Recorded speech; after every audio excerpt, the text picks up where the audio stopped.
Muraho neza bakunzi bacu ba YouTube, murakaza neza kuri Haba Rwanda TV.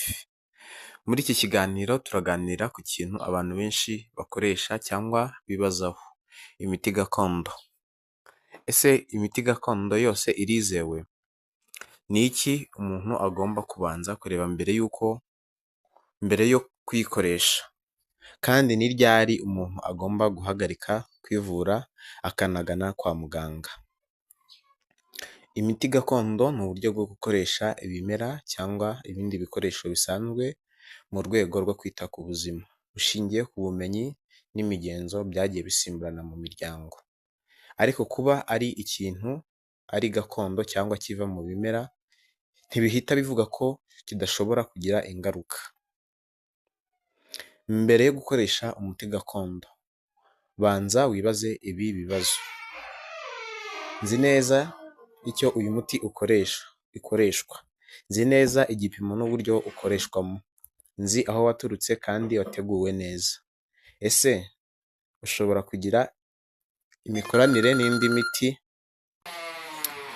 Nzi igipimo n'uburyo ukoreshwamo, nzi neza aho waturutse kandi wateguwe neza. Ese ushobora kugira imikoranire n'indi miti mfata? Ese hari inzobere cyangwa umukozi w'ubuzima nabajije? Hari ibintu ugomba kwitondera cyane. Icya mbere, umuti utazwi neza ibiwugize cyangwa uburyo wateguwe. Umuntu ukubwira ko umuti we ushobora kuvura indwara zose. Icya gatatu, guhagarika imiti wahawe kwa muganga ngo usimbuze imiti gakondo utabanje kugisha inama inzobere. Icya kane, gukoresha umuti utazi igipimo cyawe, cyane cyane ku bana, abagore batwite cyangwa abantu bafite izindi ndwara. Niba afite ibimenyetso bikomeye cyangwa bikomeje, ntukishingikirize ku miti ya gakondo gusa, nko kugira ububabare bukomeye, kuva amaraso, guhumeka nabi, guta ubwenge, umuriro ukabije cyangwa ikindi kimenyetso kidasanzwe.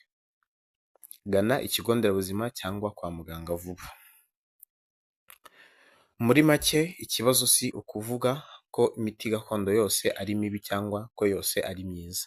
Icy'ingenzi ni umutekano, kumenya icyo ukoresha, igipimo, inkomoko yawo, kugisha inama inzobere igihe bikenewe.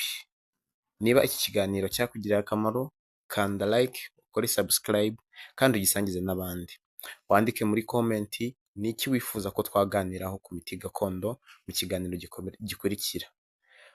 Mukomeze kugira Umurage Health Care, ikigo gitanga ubuvuzi gakondo.